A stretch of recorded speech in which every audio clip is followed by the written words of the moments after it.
Afternoon, everybody. Welcome.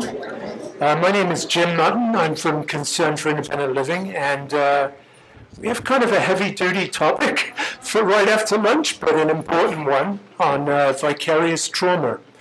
And we've actually titled this workshop 2.0, and that the reason being is we had a similar workshop last year at the conference, which was very well received, and people wanted more of it. And we actually brought Mary Adams back from the Door University Settlement from the first panel.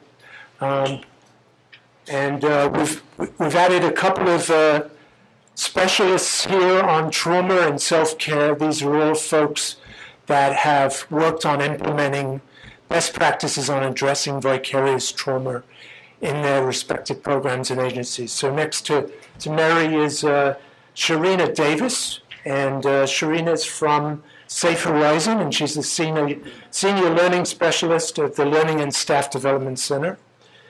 So welcome to Sherina. And then we also have Nicole Gilbert. We actually have blessed to have two people from Harlem United with us. Yeah.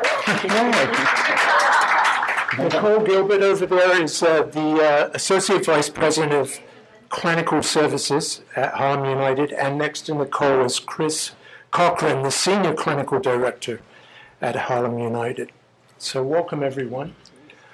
So I'm going to give you a couple of questions to think about with respect to vicarious trauma, and I'm also going to ask the panelists to think about those questions as well as they go into their presentations. And we'll go from there.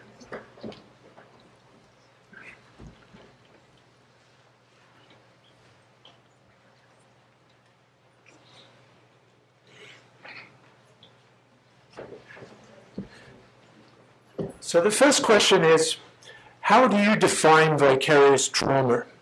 How does it come up in your work and with the work of your staff, and what does it look like?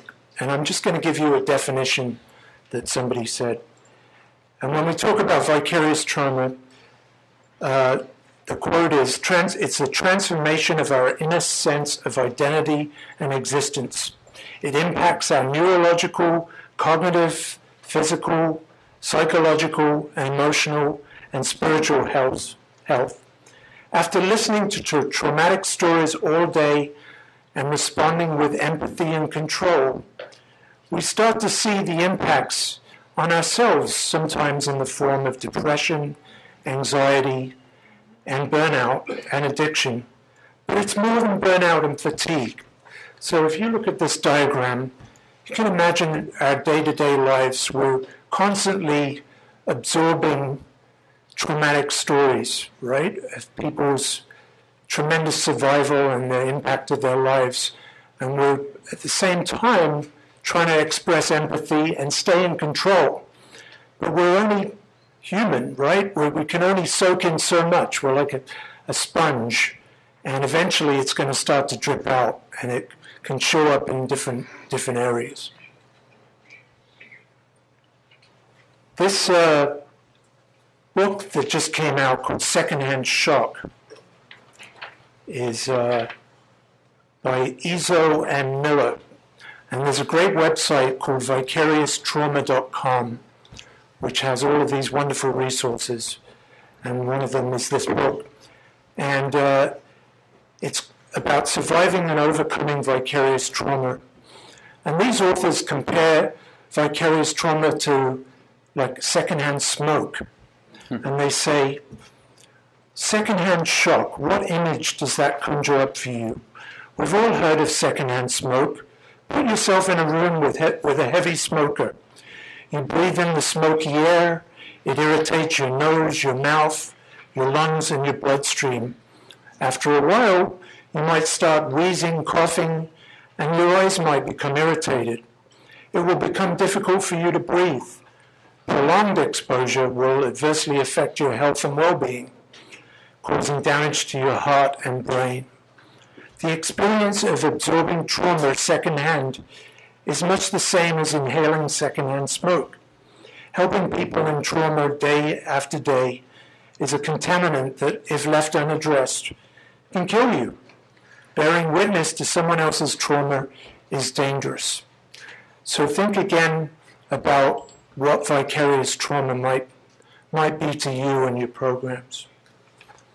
The second question that I want to pose is, what do you see as common barriers to addressing vicarious trauma in both your programs and your staff?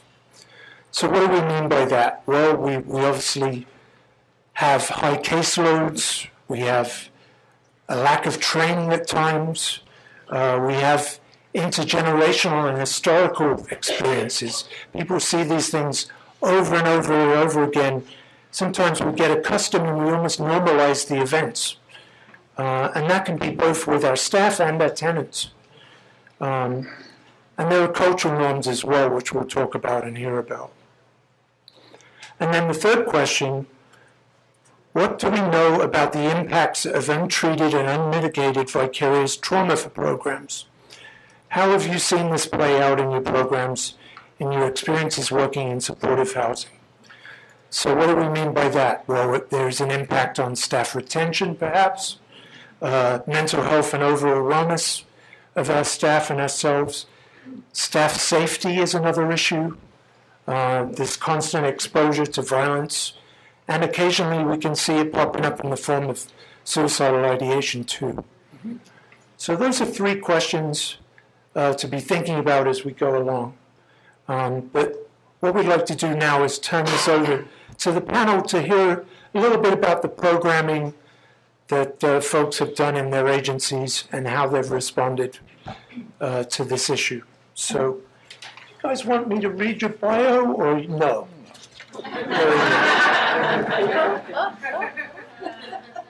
So let's start with Chris and Nicole. Welcome. Welcome. Thank you. You want to put the slide? Yeah.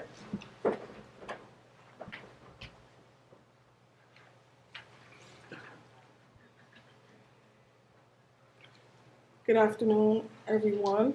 So I'm Nicole, this is Chris, and we're just going to start by just talking to you about vicarious trauma and how Harlem United supports our staff through working through vicarious trauma.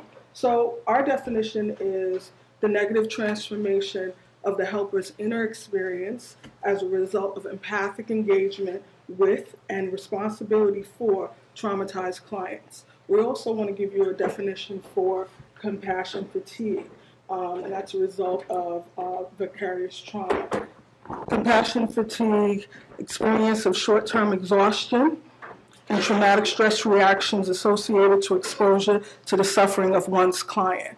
Whether we know it or not, or whether we want to admit it, staff take on the feelings that come along with the trauma that our clients face. So every day we work this work and we hear so many things. And so those of you who work in supportive housing, we're not only dealing with housing, we're dealing with our clients who have been sexually assaulted.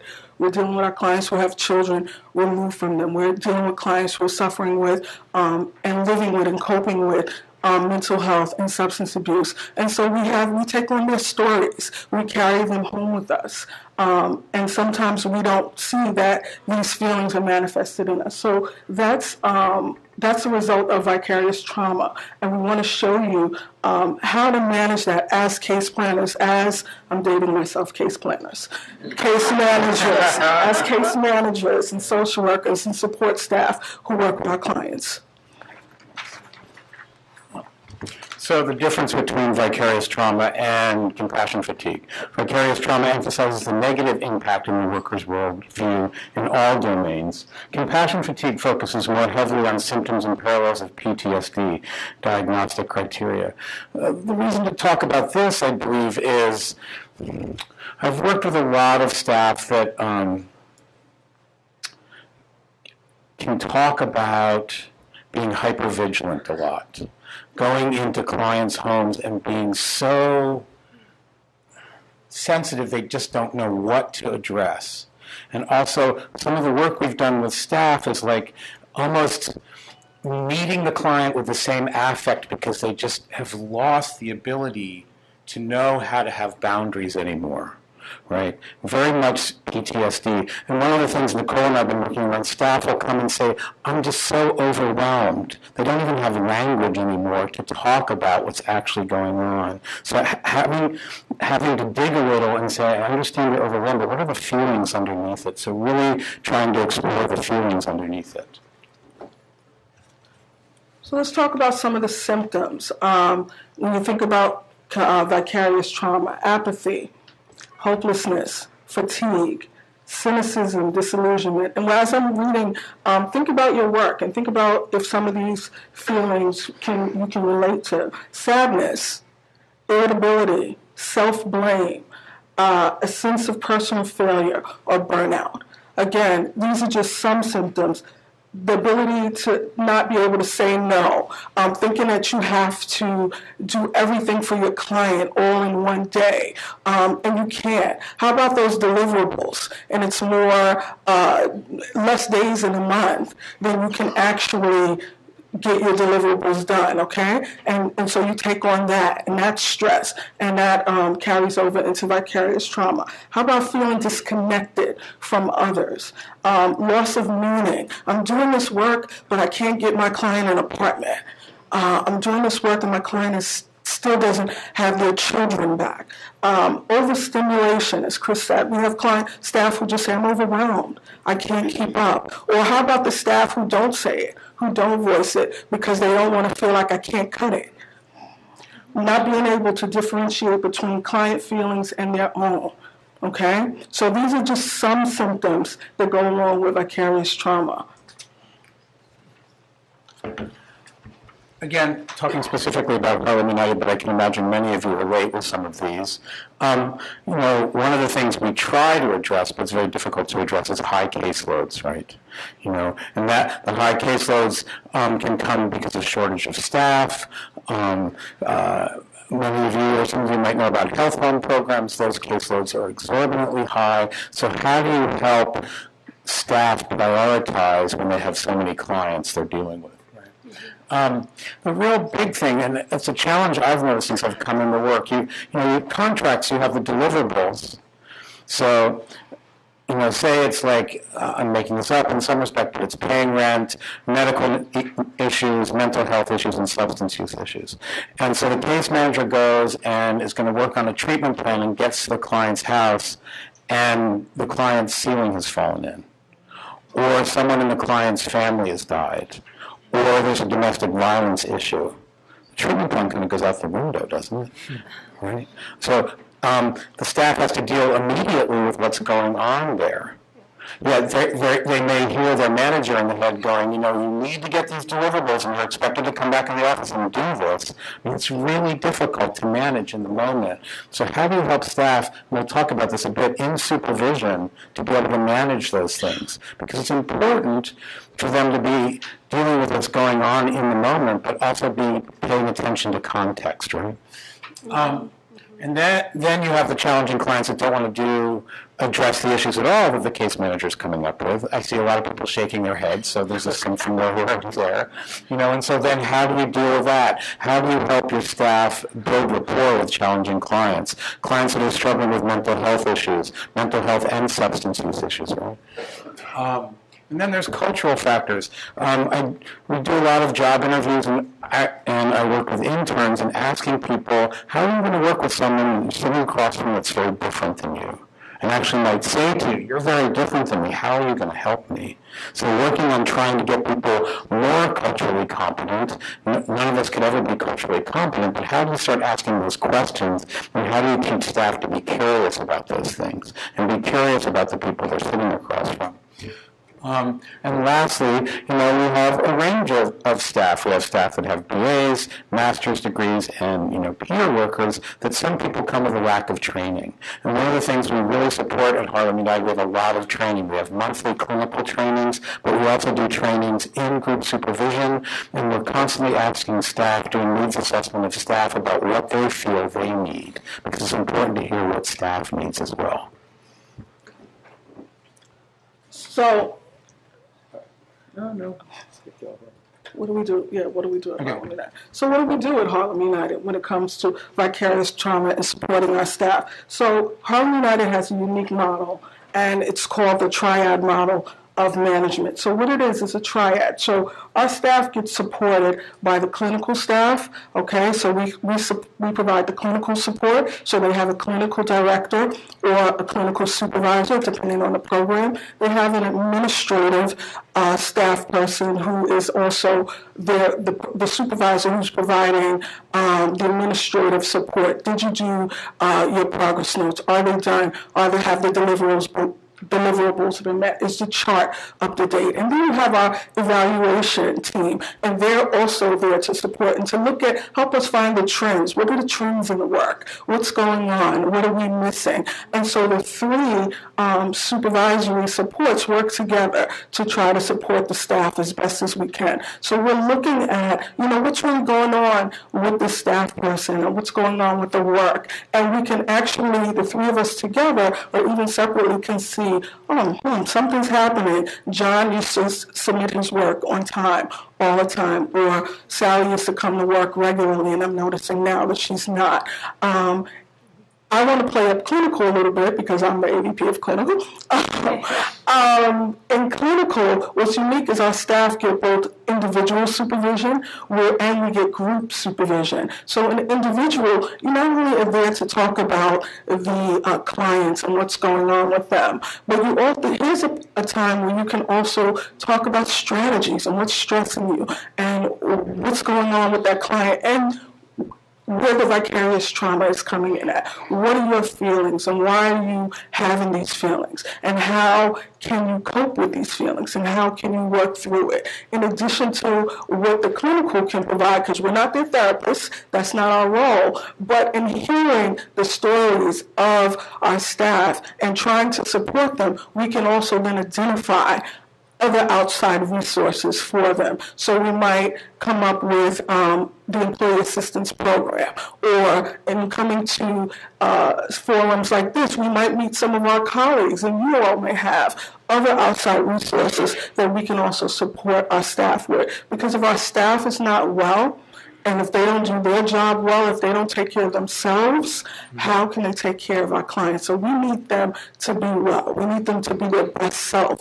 And we need to provide a forum to let them know it's okay. It's okay if you can't deal with the fact that you had 3 clients die, in the month, or a client. I had a staff person on Facebook say recently, she didn't know how to cope because her client died. And she went to social media. Well, she shouldn't have to go to social media. She should be able to say those things in her agency where she knows she feels supported. So our job is to, and what we're trying to do daily, is to support the staff around the feelings. I also facilitate a self-care group where I tell staff, and there's a raising of hands, how many people eat their lunch at their desk? Don't lie.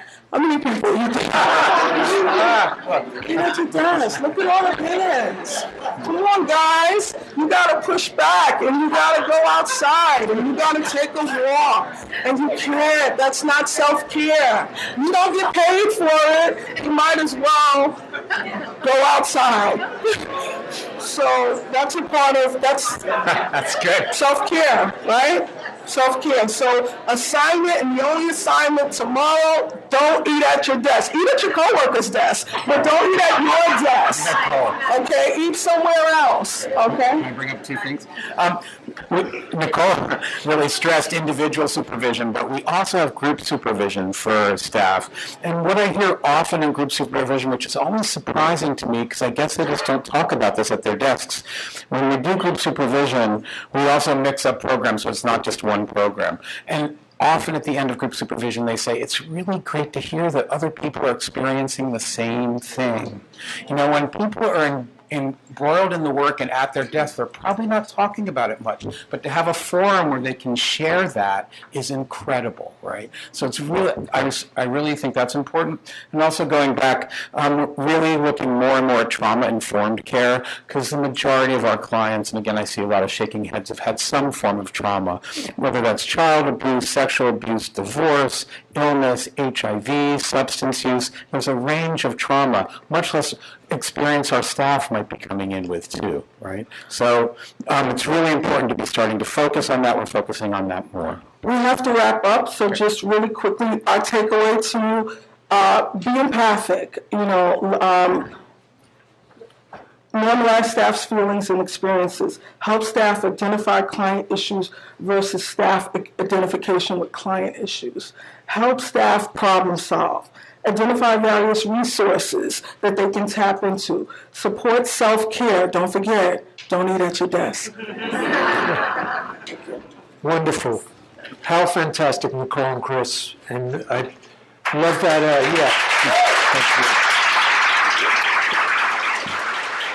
That triad approach really sounds very effective. Not just one lens, but a lot of different people looking at a situation. So now we're going to move on to Sherina, and I'll pull up your PowerPoint. And again, let's welcome Sherina from Safe Horizon.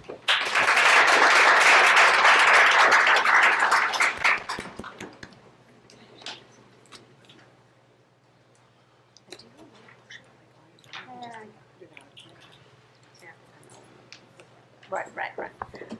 Good afternoon, everybody. I'm going to ask for you to engage me in a little back and forth, if that's okay.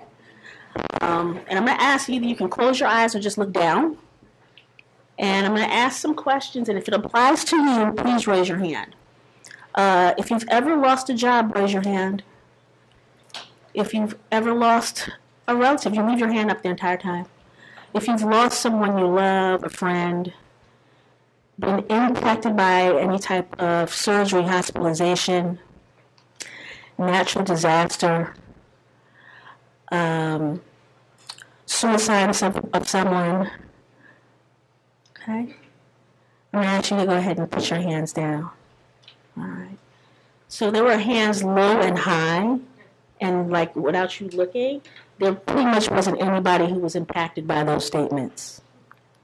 And so I share that with you for us to not think about us, them, like our clients or our staff, but us. How are we as human beings being impacted about what's going on, like the human experience? And so to be able to normalize trauma. So I will say, in case you can't identify us, how are you impacted by the work that you do? How are you impacted by the circumstances that are going around in the work that we do, and ask us to kind of start from that place.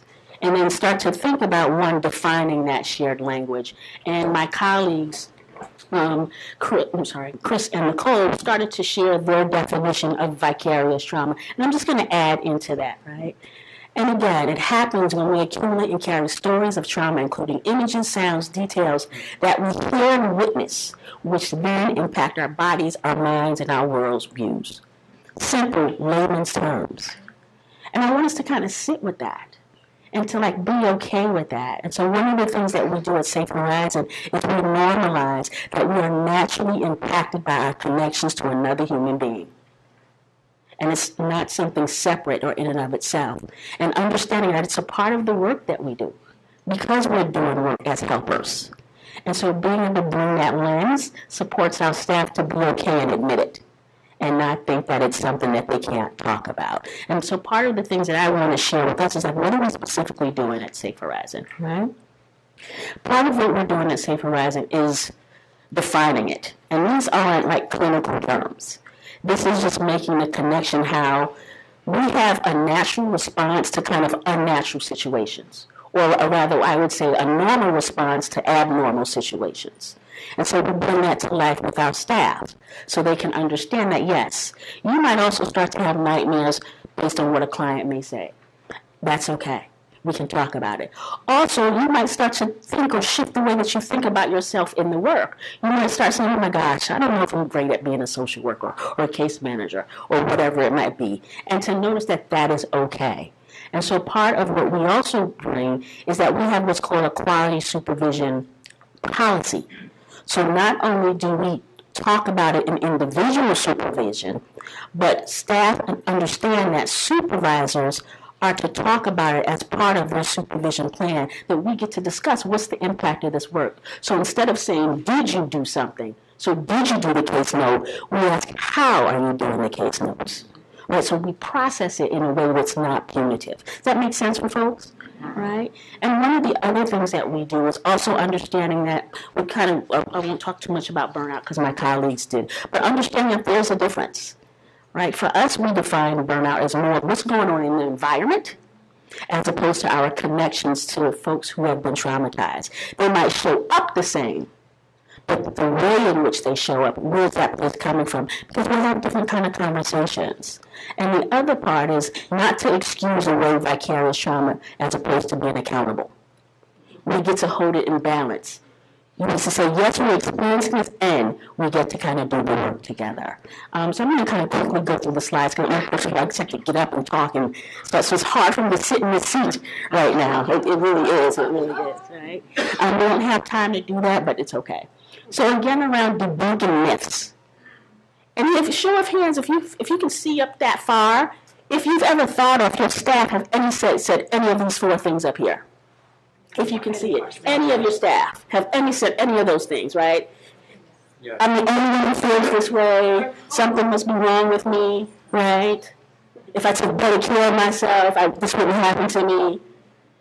Yeah. I'm supposed to be able to handle this. I might need to be stronger. And then that last one, if I talk about it, I'm going to lose my job. Mm-hmm. That's real. Mm-hmm. And I'm not saying not even your staff. So you may have those thoughts. I know how I have. Mm-hmm. And so, to be able to bring that to the room and bring that ongoing discussions is how we support our staff, again, to normalize that. And also in normalizing, what's our role in supervision? As Nicole was saying, it's not our job to be our staff person's, therapists and things like that, but it is our role to support us in talking about the work. And so part of supporting your staff is managing your role. Right, debunking the myths, but not taking it on, right? Also being able to talk about it in a way where the staff can understand there is another side to this. Not that everything is going to be okay, but we still get to do the work, right? Make sense for folks so far? Mm-hmm. And then the other part, which again lends to the visual of what Nicole was saying, our role as supervisors are to support our staff in making meaning in the work, and also to tap into them first around their resiliency and their resources before we think that we have to solve it and give them resources on how to do this work. And I want to kind of just sit with that for a moment. So I have a couple of resources that I'm going to share, that I'm going to give out, and kind of operationalizing this. So as I shared, we have a policy. In our quality supervision policy, we also have not only individual supervision, we also have group supervision, but we also have peer support groups. And in those peer support groups, it's a place to specifically talk about the impact of this work, to also talk about the different initiatives that come up for us, our different well-being, our different identities, and also to talk about the impact of race and racism in this work that we do. Right? And so it's a place that you guys see some snaps back there. And it is that place where, and it's also around creating what we call facilitative leadership. So everybody has buy-in in it. So it's not me as the director or whoever. We're all in an even field talking about how we're impacted by this work and we're modeling it. We also provide, as part of our quality supervision policy, training specifically around how to have these conversations. Also, how to utilize what we call reflective supervision, which is a different model. It's not just about task management, but it's about me reflecting on how am I doing this work, how am I connected to my peers, how am I connected to the clients, and how am I doing this work, and what shows up for me to continue to do this work, right? To be able to take a pause. So Nicole asked how many people eat at their desk. I'm going to ask a different question, and bear with me. Show of hands if you've ever kind of worked through the day, or your staff have worked through the day and forgot to go to the bathroom. Thank you, hands down. Right? We giggle and then you're like, I know I've done it. And so I share that, we can laugh about it, but we shouldn't be the cost or the expense of this work, and neither should our staff be. And so just as we need to be able to balance it, and part of that is having the conversations. Yes, we have deliverables. Yes, we have competing priorities. Yes, there's different impacts that are going on. And yes, you deserve to be the yes first in order for you to show up and do this work. Right? I can't say that enough. I'm trying to make sure I'm in time because I tend to go over. Right? I do. I'm sorry, so I admit that. The other thing that I wanted to share was around thinking about the impact of this work. Part of we are impacted by this work, but also in being able to manage, specifically cumulative vicarious trauma, so thinking about how do we make meaning in this work, right? So I sometimes, if I took a bubble bath, no. But it's really about how am I shifting my mind and my thoughts and my practices to support me to what I call to show up to be your most impactful self. And so taking the time to do that. And so I think I'm at time. So I do have a couple of handouts that I'm going to share with folks a little bit later around operationalizing it, because I'm a person about application and not just yapping about it. And that's who I am. And so there are 3 handouts that I think I have enough copies for everybody. And the first one is like taking the time, and you may have seen this before. I'm going to say what they are, but I'm going to leave them out there later on. The first one is called the Professional Quality of Life Scale, where you just check off, and it's just random things like, I'm happy today, or what have you. And this is something like to bring back and do with your staff periodically and to check in, because it's tapping into how you're making meaning of this work in a very broad, applicable, easy way. That's the first thing. The other one is thinking about supporting your staff to think about what are the resources they have already before you having to add to them. And it's everyday things around different types of habits and shifting your mind. So I'm going to support you with that. And then my favorite, which is through the organization called the Move to End Violence. It's called a 21-day impact challenge. And day 8, I kid you not, it says, day 8, can you read this so they don't think they're making it up? It's so good. Go he. Join the self-care revolution.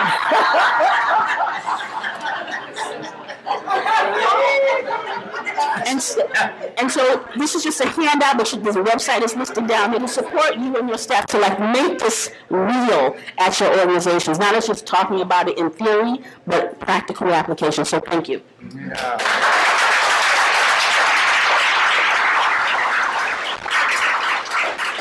So Sherina, I think you're going to have some time to work the floor.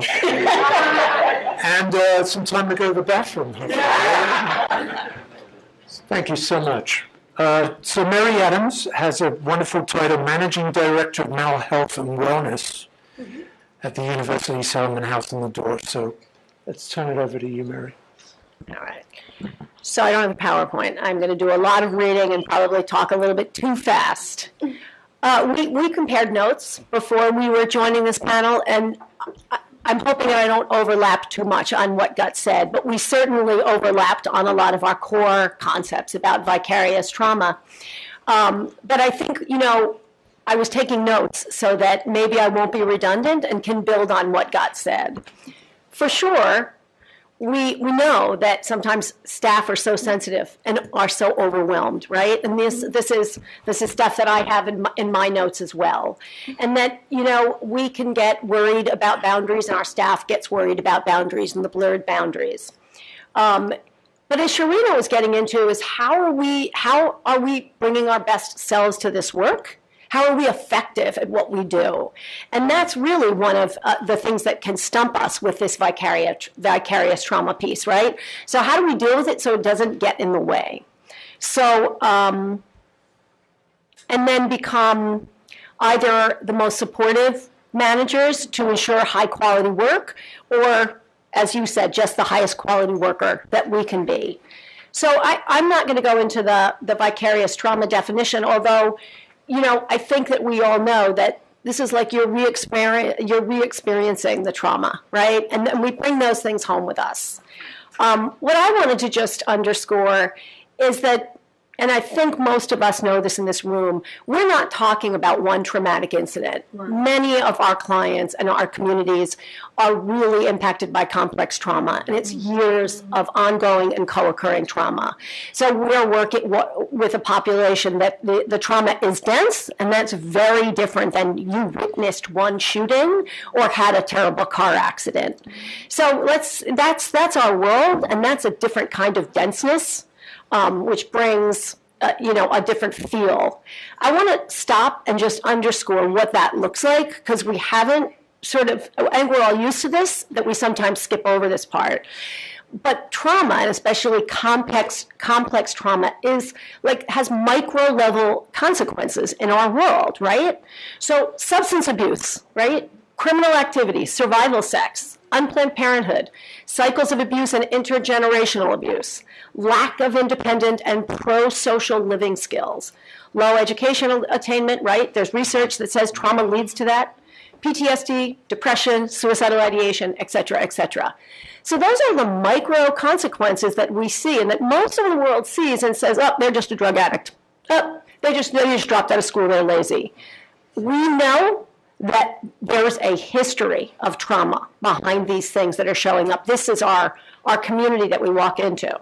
And then our macro consequences are, right, the increased homelessness, incarceration of individuals diagnosed with mental illness, overflowed emergency rooms, increased violent behavior, increased homicides and suicides, and financial overburden taxation. What we're talking about is, again, the world that we work in, that we're a part of, that we see, and that we see increased homelessness, but deep down we all know this is generated by trauma, and it's poverty, and it's institutional racism, but it exists, and it's densely tied with trauma. So that puts our perspective into a different our work into a different perspective. We're not just coming and seeing one incident of trauma. This is the community that we're walking in that has really been smothered with this stuff for a long time. And we're walking in, and we're getting it too, okay? So that's the perspective. And then, of course, we're all walking in with our own trauma baggage, which I'm convinced usually nobody makes it out of life without at least like a few hard trauma hits. But some of us bring more than others, right? So this is what we're walking with. And of course, and I'm going to get into this a little bit more later, but that's also our strength, right? So those things, we're going to dabble in the not all trauma is bad. But I just wanted to stop off in the barriers to addressing vicarious trauma, because I think we've spoken to them a lot. But when we talk about systemic lack of acknowledgement, right, the outside world sees a drug addict and says that they're lazy and they're a drug addict. And we see something completely different. But we do get caught in the behavior sometimes because it's so in our face and it's what we're dealing with in the moment. So really making sure that we're seeing and addressing trauma on the front end is what we're talking about, is operationalizing and having organizational strategies and policies that brings us back to, okay, but let's step up to what's really happening here. I want to give you an example, and I think that when we talk about systemic lack of acknowledgement. You'll train your staff about what to do in a fire drill, right? Because that's audited every year, so everybody knows which doors to go out and what you're supposed to do. But we don't necessarily train staff what to do in a crisis. And I had a situation where one of the buildings that I was supervising was young adults up in the Bronx, Terrence, and a young man, so these were young adults, had died. And it was sudden, and it was medical, but it was shocking. And one of the people that was up there and opened the door was a relatively young new staff, and sort of immediately started to cry. And I got the email later from her, and she said, "I'm so sorry, I was so unprofessional." And I thought, where did we go wrong? So where was our front door training about, heads up, bad stuff is going to happen? And here's what we will offer to support you. It's not unprofessional to cry when somebody dies that you know well, okay? So we missed something there in our training. intergenerational trauma that we brought up, but we're not asking enough questions. I'll tell you another really great example from just recently. One of our supported housing is on the Lower East Side, with a young man, also quite young, really showing psychotic symptoms. And we were doing some clinical case conferencing around him and talking about his mother died when he was 14. Well, what did she die from? Was she killed, stabbed? Did she die of a disease? Actually, nobody knows. That's nowhere in the record of a young man that was very system involved most of his life and was on the streets. Nobody knows. She died when he was 14. He also does not know. As a matter of fact, he has no memories from before 14 years old. So we're seeing psychosis. In fact, we're seeing trauma.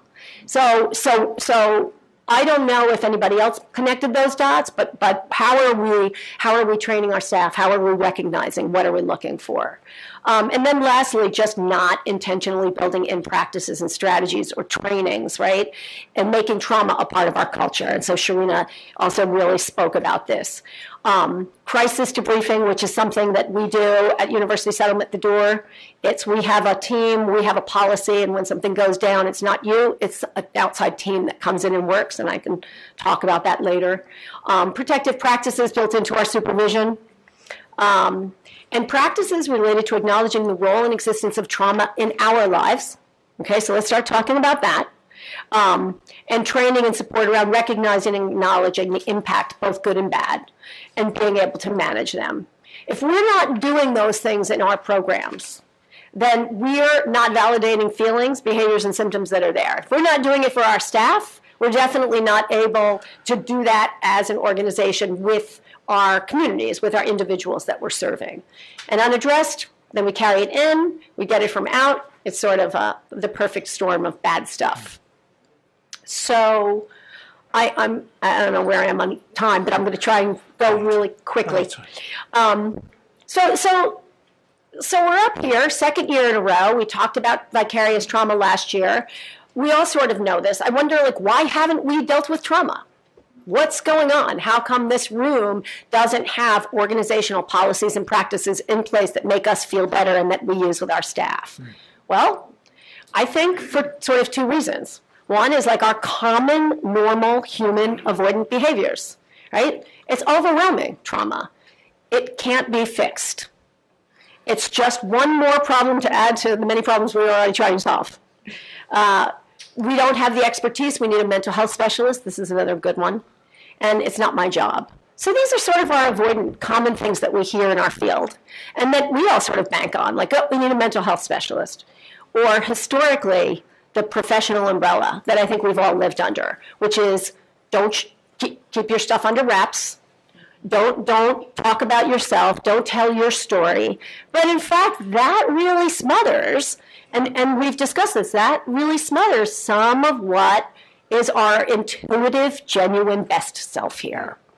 So I'm going to recommend that the takeaway, in addition to sort of some of these concrete tools, is that we all need, as professionals in this field, every single one of us in our own work and in our organizations, we really need to reframe our approach to our work. We need to get comfortable with trauma. We really need to let go of that, keep a secret and act like nothing bad has ever happened to you before. In fact, that's not true. And in fact, it humanizes and it normalizes trauma. And this is what the truth is that, and this got mentioned, maybe it was you, Chris, when you were saying, you get some new volunteer in and they're young and they look different. You know what? They still can be really, really effective if they can connect with a client. So to be our most effective in our work with people and communities that have experienced complex trauma requires integrity. And this is a little scary word here, and joining with our clients and communities. So really locking into the clients in our work. Integrity is at its core being honest and authentic. And you know how much weight authentic carries in our work. You know the security guard or the night manager who locks in with everybody because they're authentic and they can get everything done and they can get anybody to go to rehab. We've seen it. It has nothing to do with education. It really has to do with the authenticity.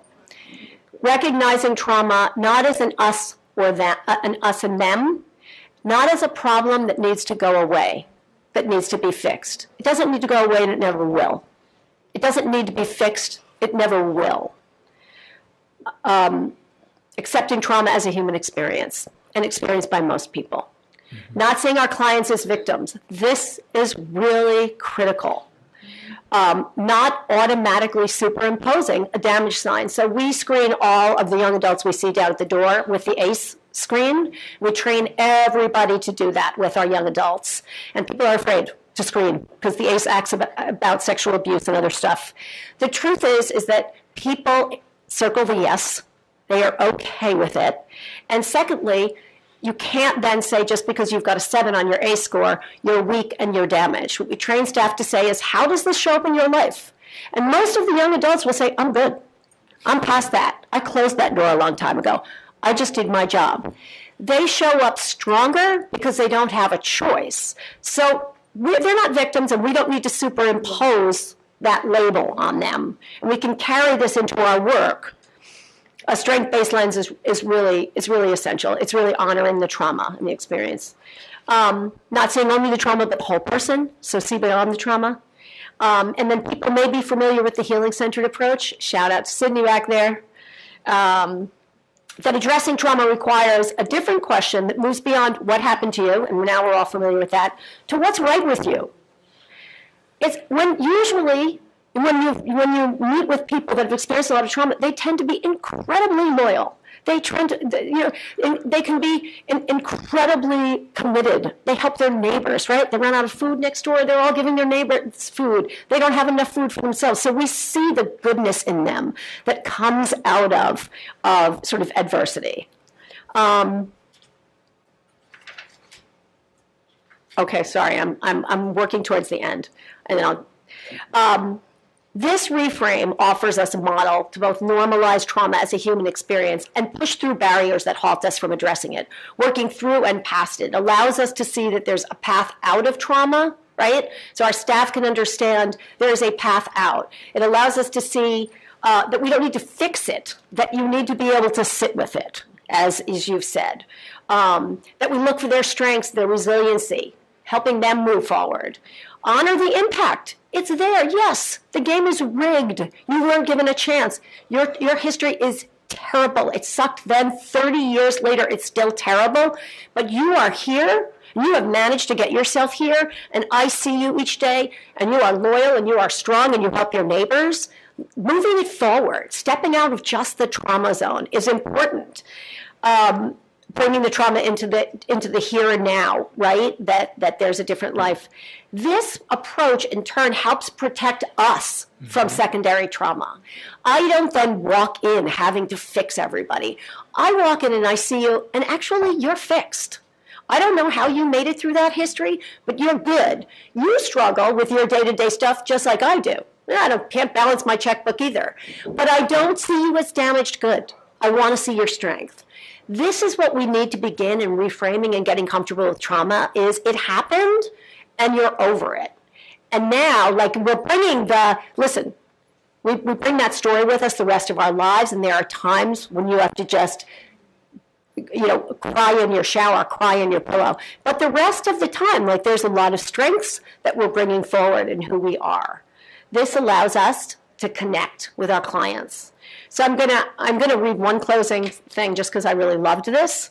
It's a little bit, deep, maybe hippie-ish. I'm just gonna go for it. Taking both a step out of and a step into the situation at hand is a balancing act and offers us a guide for how to get through difficult times.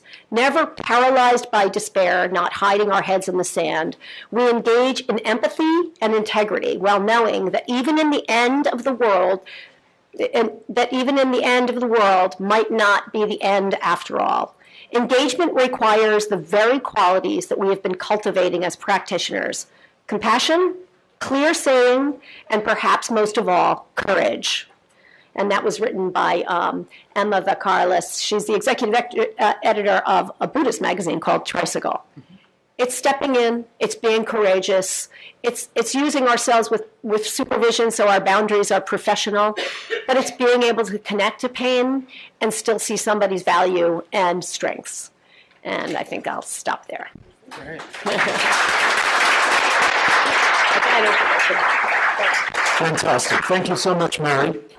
That whole reframing and getting comfortable concept is key here. And we've got a lot of time for questions and interaction and hopefully some discussion with you guys. I just have a couple of questions I wanted to ask the panelists and also for you to think about too. And one is this whole concept of institutional buy-in. I mean, how do we convince our management to get right with these concepts? You know, we've heard a lot of wonderful programming ideas and outcomes, but not everybody is on the same page. And how do we show those outcomes to the agencies and to the staff? A concern, for example, we do a lot of self-care, and it's very formalized. There's a crisis intervention team that responds to incidents within 24 hours and provides a lot of self-care. Just earlier this year, we went on a retreat to a place up at the Garrison Institute in upstate New York, which is a wonderful setting and not that expensive for an agency retreat. And, you know, not everybody was on board with the idea of a retreat. They were curious and some stayed behind, but it worked. You know, people went back and told 5 other people what a wonderful experience it was, and hopefully it can become an annual affair. But how do we convince our agencies to buy into this? So I'll start with asking the panel. Well, for me, I don't think that we have to convince my agency. I would just say that I think the Harlem United is great because, number one, we are actually doing a lot of this stuff already. We have an incident report training that the clinical department is already doing, and we look at just the incidents that are going on. We're training all of the staff on how to recognize what an incident is, how to address the incident, how to manage crisis. And most recently, the agency, the executive team is getting ready to go on, do a strategic planning retreat. But what they're doing, which I felt was so great, is not only are they allowing, you know, the senior team to have input, but they're asking all of us to just come up with some goals, some strategies. What do you want to see? And I think it's great because it gets everybody's buy-in. You know, a case manager may have a great idea about what they see or what we're not doing. And so it's going to give all of us an opportunity to put our goals and objectives on paper, and ultimately they'll decide, you know, they're leading the organization, they'll decide what we actually come up with and how we're going to ride into 2019, but we all have buy-in into it and we all have some input. So I think that that's great. I also think, again, to Mary's point, that here we are the second year talking about trauma. I think it's more of a discussion than it's been. Mm-hmm. It's really come to the surface, and a lot of conversation is happening. Mm-hmm. And maybe management's not aware of that, but I don't believe that, actually. I think it's actually bubbling up. Mm-hmm. And in part because of the trauma that our communities have experienced, but our communities, our staff, it's just become much more visceral. So I think we just need to keep having the conversation. It's going to become more complex the more we have the conversation. And there'll be more, it's not going to go away, but I think there'll be more answers, possibly. I also wanted to add and say for Horizon, as we're talking about these ongoing conversations, we are intentional about creating spaces for courageous conversations for action. That's what we actually call it, right? So it's not just about the CEO, but how are our facilities maintenance workers impacted? And so we're bringing everybody to the table to talk about your experiences in a way around how do we heal from the work in and through it, and what does that mean so that we can continue to build the quality of the work. So. Second question I had was more of a practical question for supervisors. If someone does disclose that they are impacted by trauma, What advice do you have for those supervisors on how best to respond and address it? I'm going to jump right in. We actually just formulated a survivors in the workplace policy that addresses what's the role in supervision if someone discloses, not to push. It's also part of our training series where we talk about discussing trauma and vicarious trauma in supervision. So being able to unpack it without fully unpack it, if you know what I mean. So there's boundaries in there, but really supporting the staff person, if they disclose, to think about, well, what are they doing to manage it? How are they utilizing different supports? How are they engaging, if they want to, in our employee assistance program, but also other things, because it's about being able to marry the accountability, but also we've had some trauma, we've been impacted. And how does also we bring the richness of my trauma experience to the client work? But yeah. I think, again, just like we stated before, there's a space in clinical supervision where they can discuss it and these feelings come up.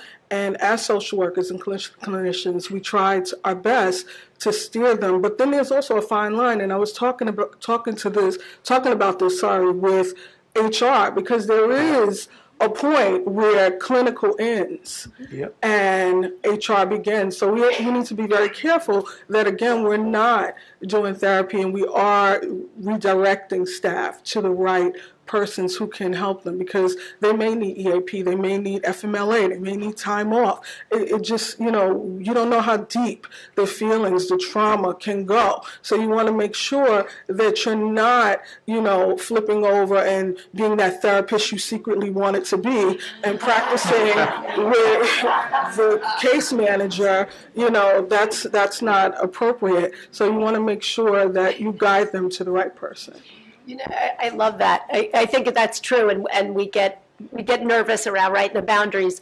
You want to validate it. You want to say, talk to me about it, tell me what that feels like, what that looks like, and then honoring it. And then if they're going to go on and say, look, I was in a terrible fire when I was younger, and this just is, I hear you, and I can imagine how that would, you would be triggered by this event. So what do you need? So keep it business, so structure it in supervision, so you're validating, you're being supported, and you generally can, they can leave for the afternoon or, take the next day, but keep it boxed in, right, with the professional boundaries. Yes, I can imagine you feel like, wait, do you need more support? And then you can recommend the EAP. I might be a little provocative here, but isn't it also modeling for them?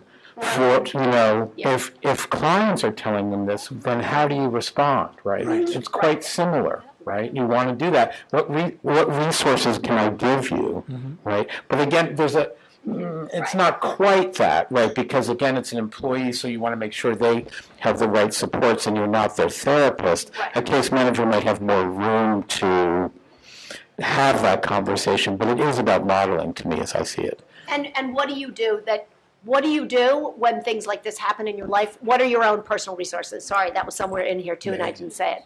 But getting used to, and the modeling is then how we want, trauma is everywhere. So what you're doing with your staff, yes, then they can do with others. And so what do you do when you're under pressure? Do you go running? Do you take a bath? Do you put on music and dance? So using those strategies.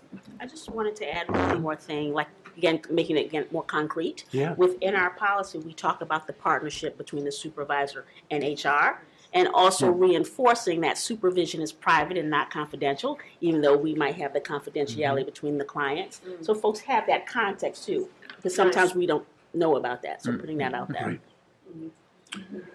So, folks in the audience, do you have any questions that you'd like to pose or some thoughts? We have a mic in the middle here. We can also pass it around if that's easier. I know that seats are tight. But we've got lots of time for more discussion on this topic.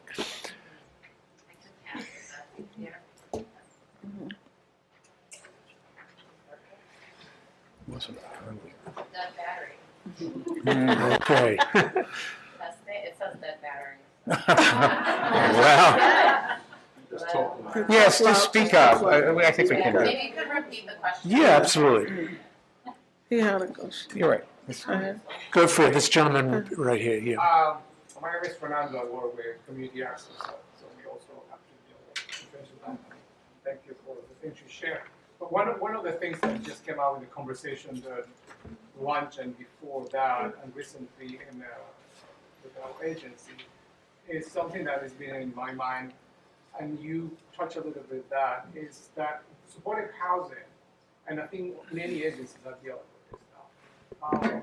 When it was first thought as a solution to housing people 15 years ago, a little more, a lot of people move into our buildings when they're in their maybe 60s, and now, 20 years later, we have a population that is aging, and we heard that before in many other places. So the possibilities of people dying in our buildings, I've seen that has increased recently. And one of the things that I came out to kind of try to push the agency to talk a little bit more is to normalize the idea of people dying in our buildings rather than see it as a failure. Right. And I think we have any thoughts about that, because there's always this sense like every time somebody dies, and the staff immediately go into this thought of like, oh, maybe I didn't do enough. Right. Check with the person. There's this guilt trip that happens that I try to kind of go through it and say, it's not about that, It's not about feeling that. But I just think that that is a natural part of the process, and supported housing is going to be dealing with that in the years to come more and more. Great. What you're doing, and I'm getting some tips from what you're already saying, is exactly what we need to do more. Great. So a question again about aging in place and seeing a lot of folks, coming to the end of life. Oftentimes it's prematurely, sometimes it's related to medical issues, a whole host of things, and how that interrelates to our own trauma and experience as an agency, as a staff, in dealing with those things. How do we be authentic and get real with those situations? Well, I just, a light bulb went off in my head. I just thought it was a really brilliant observation, actually, because there's been so many deaths this year, and I think staff do think of it as a failure, like I could have done more, but what happens if we reframe it? Right? The supportive housing model's been 15, 20 years, and this is what's going to happen. I mean, I just think your observation was just made me think in a way that I hadn't quite thought before, so it's very helpful. I just wanted to add, as you were talking about reframing, again, it's how we normalizing what's the process, like what's happening different generationally. How are we bringing those conversations on an ongoing basis to normalize this is the cycle of life, right? And being able to, you also talk about mental health, so it's not a taboo. So we're bringing those to the forefront, so that way it's less. And there need to be rituals.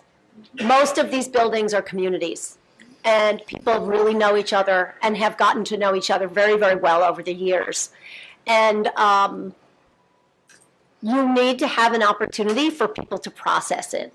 I have overseen a lot of buildings with young adults, and so that's different than the normal cycle of life, and very traumatic. And we've had, a process where it's the same, and people know what happens if somebody dies, and there's an opportunity to come down and be with the community, and there's pictures, and people write notes and messages, and they're rituals then that people count on, and then begin to understand in a community this is how we handle an additional trauma.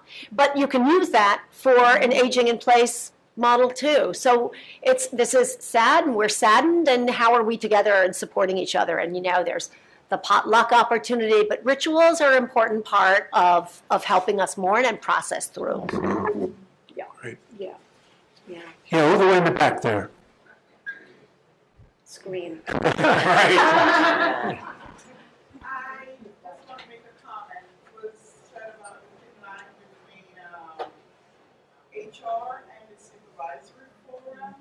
I just want to say, I hope as managers or supervisors, we're honest enough to direct when it belongs to HR, when it belongs to the supervisor.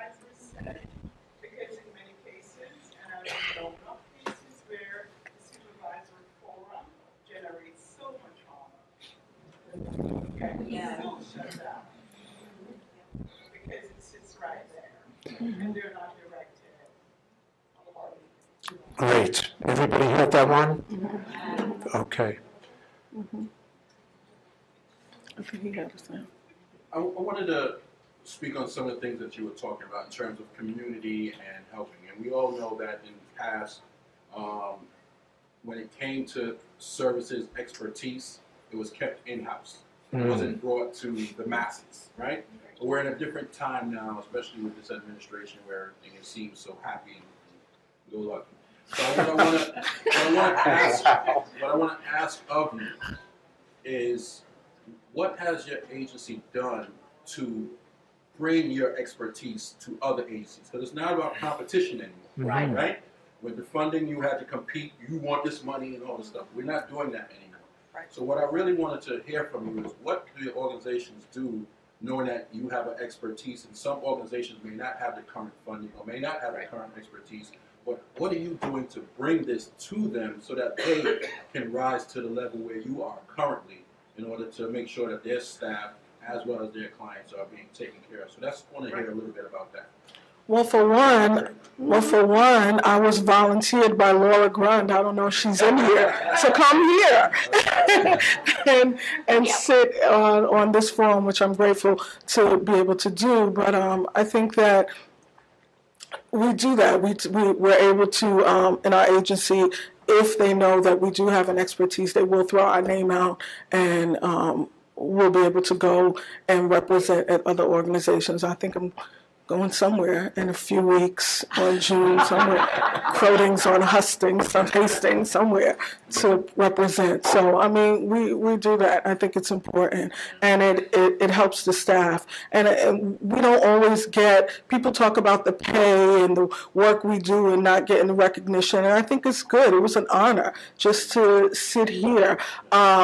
I'm sitting here, and I have one of my first directors, Claire Sheedy, sitting in the audience, and she knew me when I didn't have gray hair. So it is an honor, and I think that's great that agencies do that for us. So we do. Yeah.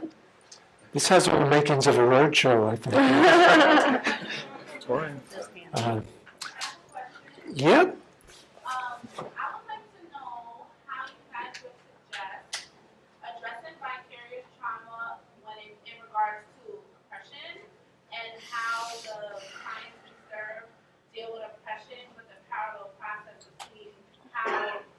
Workers and employees also face oppression in the workplace. So, how would you guys suggest handling that, especially if you are a minority in your workplace? You don't necessarily have people that look like you to address the traumas of oppression. How would you guys suggest combating that? Great question. So I'll jump in with that as a woman of color, but not representing everybody of color, being clear about that. One of the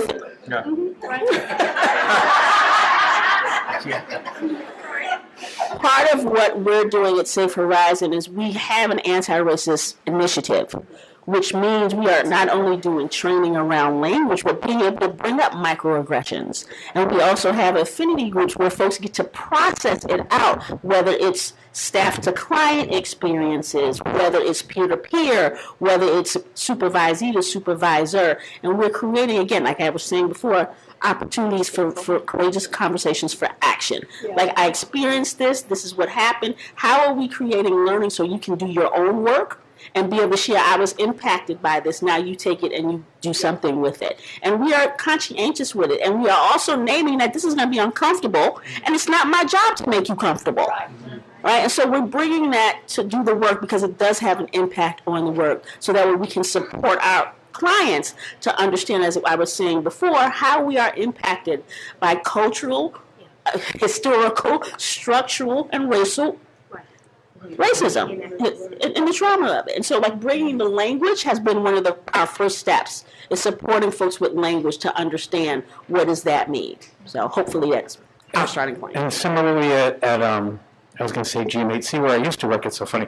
Similarly at Harlem United, we're doing a lot of work around trans awareness too. Really important around using the proper pronouns, using language, what that is, and understanding that. I think it's big learning for all of us in this generation to get better about that. Again, microaggressions, what's happening in the work, and giving space for staff and clients to talk about that. And I just want to, and validating that it's real. So we serve a lot of young adults, almost all minorities at the door. It's a different population over at the university side, but validating that this is real, because I don't think that conversation has happened. We have a lot of young people that walk through the door and that oppressed. I mean, just every sort of institutional racism. It's just they've been doused with it, and really validating and saying, no, in fact, the game is rigged, and yes, it's a big fight, and how do you want to show up in this world, and how do we help you get there?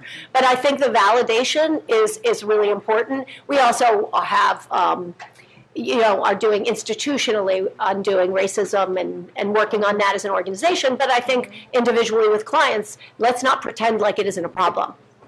I just want to do another shout out. Undoing Racism is a great organization. If you don't know about it, really look them up, partner with them. Great organization, Undoing Racism from New Orleans. I think just to add to that, training is key. We need to send our staff to training. We need to go to training. We need to continue to be relevant and up to date in the new practices and in the new literature.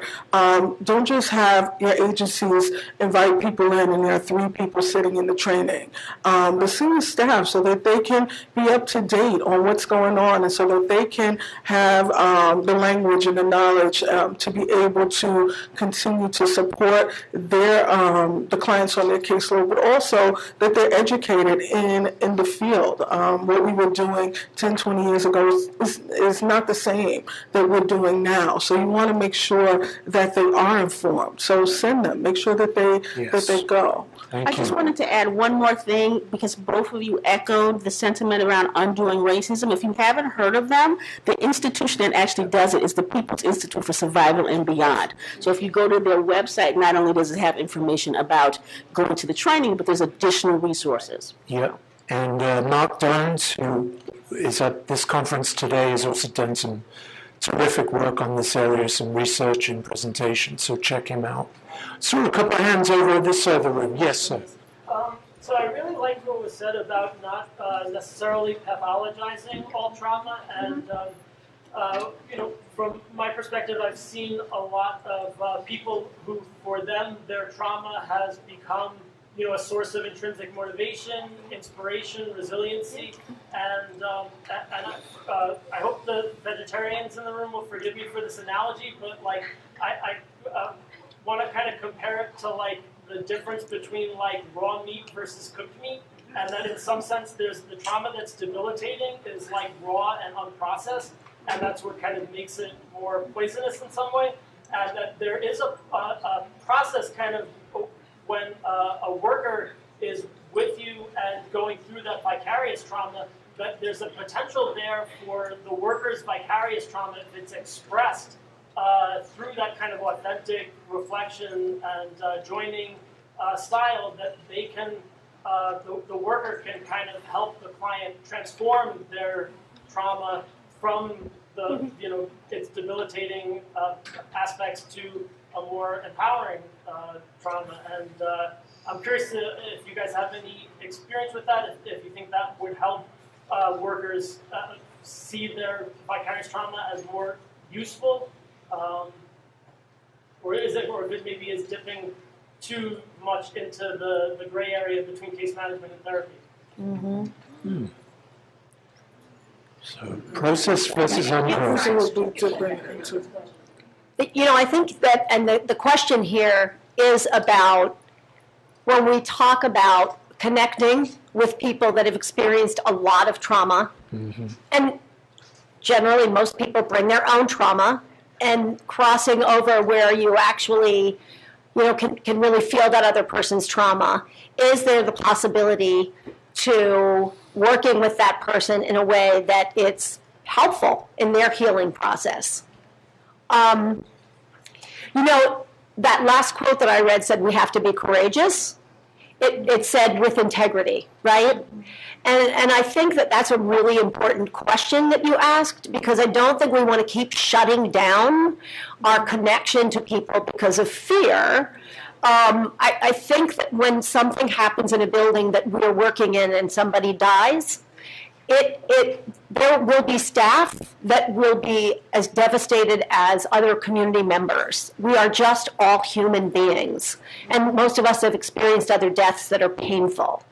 So there's opportunity there to connect. It's a humanness. Nobody, regardless of poverty or drugs, is immune to trauma. So it's in our supervision sessions getting more confident in our own integrity and what we bring. Then that, I think, gives us the foundation for using ourselves more effectively in relationships. So I'm not totally answering your question, but what I'm saying is, I think it can be really powerful. I was in a situation, this was years ago, when something very, very terrible happened into my life, and it was sort of big news, so that everybody who lived in that building knew that it happened to me. And these are people that had had a lot of bad things happen to them. And so, in fact, when I came back, nobody was like, oh, poor person. They were all right there with me. And it was a great place to return to, because the rest of the world went on moving, and there was real power to that. And it was the very young residents that were good to me. They came up, there was a genuine hug, a lot of cards. There was a real connection there. They'd been there. They'd seen what had happened to me, meaning in their own lives.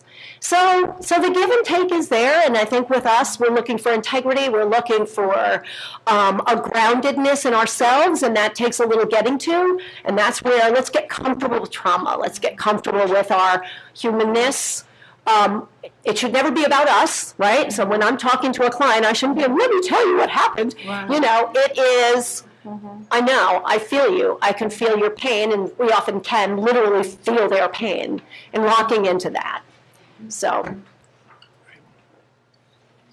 I have a question and like a statement at the same time. Is it on? Yeah. Hello? I talk pretty loud anyway. But in listening to this, right, it's like we're almost re-traumatizing the workers because they have to go through a process to express themselves. So if I come to my supervisor and I have an issue, my supervisor can say, wait, that's out of my boundary, you have to go to HR. Now I go to HR to express my issue, and HR is like, wait, that's out of my boundary, you have to go to so-and-so. So isn't it like we're almost re-traumatizing the person who's already traumatized and kind of putting us through a system? I don't know, is there like, as someone, for me, I'm in school now and I want to become a leader and at some point oversee. Wouldn't it be, in a sense, better to hire people who are cross-trained, that I can respond to both my employees' trauma and their work? Well, I think that's what the EAP is really for, the Employee Assistance Program. You want to be very careful that, because that's not our role. While we want to support you and we want to validate you and we want to say, we understand that, that this is traumatic, what you're experiencing, our role is not to be the therapist. So you can come back and say, Nicole told me to take these pills and don't come to work for 5 days, when that's what you heard. And that may not be what was said to you. You understand what I'm saying? And now Nicole has a problem with HR. So, you understand? So everybody has a lane to stay in. And we need to make sure that, the agency is hiring us for this, and this is the role that we're operating in. And while we do want to support you, we're all humans. We feel for you. If something traumatic happens and you go to your clinical supervisor or your supervisor and you say, this thing happened and I can't cope, and this is why my progress notes are not done, we can have that conversation. Yeah. But then you continue to cry and you can't get it together and everything. We need to get you the support that you need. So, and we're going to help you. It's not like we're going to say, be gone to HR. That's not what we're going to say. We're going to support you through it until you get to where you need to be. Yeah. And that's the beauty of the EAP as well, is it's like a third party, it's a confidential way, and it's so underutilized, right? I mean, people just don't take advantage of that resource. So we can plug it a lot. Any other questions? Yes. Oh, we're missing somebody over